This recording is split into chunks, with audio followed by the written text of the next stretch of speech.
Train से flight तक का सफ़र। रागिनी की जॉब लगने की सबसे ज़्यादा खुशी रितेश को थी। रागिनी को हैदराबाद ज्वाइन करने के लिए कॉल लेटर आता है। 10 नवंबर तक रागिनी को हैदराबाद में ज्वाइन करना था, तो तत्काल टिकट बुक कराना पड़ा। रागिनी को छोड़ने के लिए रितेश उसे स्टेशन तक आया था। ट्रेन जाने के बाद ही रितेश वापस अपने घर के लिए लौटा था। रागिनी की जाने के बाद फिर वही रात को फ़ोन पर बात करना और दिन में मैसेज करना, हाल चाल पूछना चलता रहा दोनों के बीच। इस बीच रितेश को कुछ गलत नहीं लगता है, सब ठीक ठाक चल रहा था। धीरे धीरे रागिनी और रितेश के बीच समय के साथ बातें कम होने लगती हैं। अब मैसेज से ज़्यादा बातें होने लगती है और फ़ोन पर बातें कम होने लगती हैं। समय आता है रितेश के जन्मदिन का। 10 फरवरी को रितेश का जन्मदिन था। वह सुबह से ही रागिनी के फ़ोन का इंतज़ार कर रहा था और वह बहुत खुश भी था। सभी दोस्तों और रिश्तेदारों का रितेश को फ़ोन आता है, सिवाय रागिनी के। रात के 12 बजते हैं तो फ़ोन पर मैसेज आता है, आई एम सॉरी यार, मैं कब भूल गई, मुझे याद ही नहीं रहा। वैसे हैप्पी बर्थडे रितेश। यह कहते हुए रागिनी ने कहा कि मैं तुमसे कल बात करती हूँ। रागिनी की ऐसी बातें सुनकर रितेश बहुत हैरान था, क्योंकि इससे पहले रागिनी कभी रितेश का बर्थडे नहीं भूली थी। यहाँ तक कि सबसे पहले उसे कोई भी बर्थडे विश करता था तो वह थी रागिनी। लेकिन रागिनी के जॉब पर जाते ही पहली बार ऐसा हुआ कि रागिनी ने ही सबसे आखिरी में उसे बर्थडे विश किया, और वह भी मैसेज से, और पूरे दिन में एक बार फ़ोन पर बात भी नहीं कर सकी। रागिनी की यह बात रितेश को बहुत कचोटती रहती है। फिर कुछ दिनों बाद दोनों के बीच कोई बात नहीं होती है। 21 फरवरी को महाशिवरात्रि थी। 18 फरवरी को रागिनी का फ़ोन आता है रितेश को। रागिनी कहती है, कहाँ पर हो तुम रितेश? रितेश कहता है, मैं तो अपने घर पर ही हूँ। रागिनी कहती है, अच्छा तो 1 घंटे में इंडिया गेट पर मिलो। रितेश कुछ कहने वाला था कि रागिनी ने फ़ोन काट दिया, बिना रितेश की बातें सुने। रितेश सोचता है रागिनी दिल्ली में है। रितेश को कुछ समझ नहीं आता है। वह जल्दी से तैयार होकर रागिनी से मिलने के लिए इंडिया गेट पहुंच जाता है। रागिनी को देखकर रितेश की खुशी का ठिकाना नहीं था। रितेश रागिनी के गले मिलता है, लेकिन रागिनी बेमन से गले लगती है। यह देख रितेश को कुछ अच्छा नहीं लगता है, लेकिन यह बात वह रागिनी से नहीं कहता है, चुप रह जाता है। दोनों एक दूसरे का हालचाल पूछकर शॉपिंग के लिए निकल पड़ते हैं। फिर एक रेस्टोरेंट में बैठकर दोनों खाना भी खाते हैं। बहुत सोच विचार करके हिम्मत जुटाकर रितेश पूछता है, रागिनी, तुमने मुझे स्टेशन लेने के लिए नहीं बुलाया? रागिनी कहती है, अरे कुछ आने का प्लान नहीं था, बस अचानक से घर वालों ने बुला लिया तो मुझे लास्ट मिनट फ्लाइट से आना पड़ा। रितेश कहता है, तो मुझे एयरपोर्ट बुला लेती। रागिनी कोई जवाब नहीं देती है। महाशिवरात्रि के बाद रागिनी वापस जाने लगती है तो रितेश को एयरपोर्ट पर बुलाती है। रितेश उसे एयरपोर्ट तक छोड़ने आता है। इस बार भी रितेश को कुछ अच्छा नहीं लग रहा था।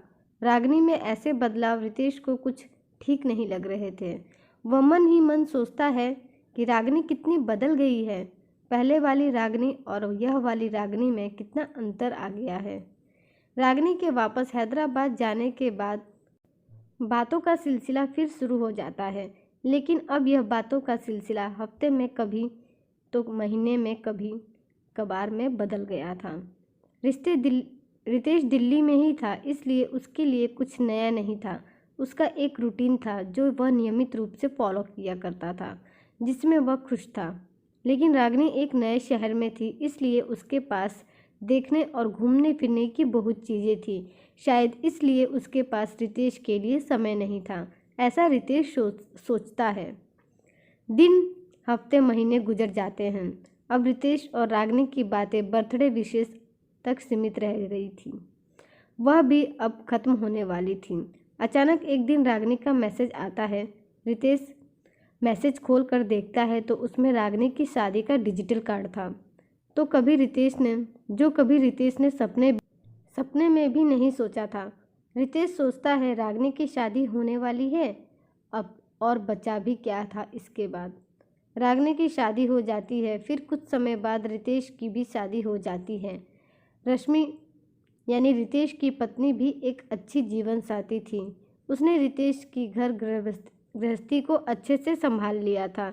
जब कभी रितेश स्टेशन जाता तो ट्रेन की वह अनाउंसमेंट उसके पुराने जख्मों को हरा कर देती।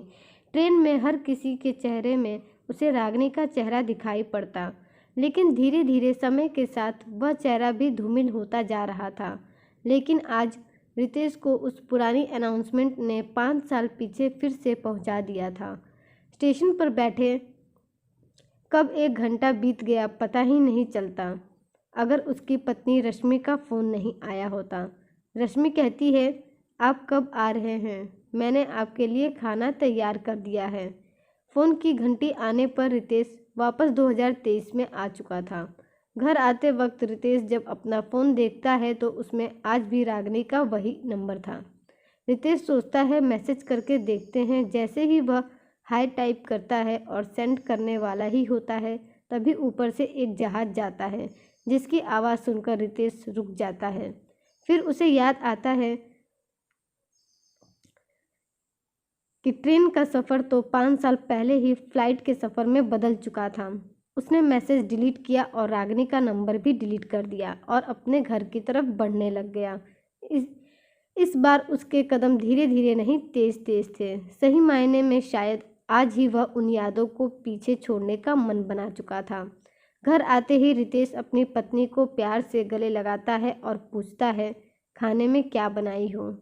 रितेश से पहली बार ऐसी बात सुनकर रश्मि के चेहरे पर मुस्कान आ जाती है और आंखों में खुशी के आंसू भर आते हैं।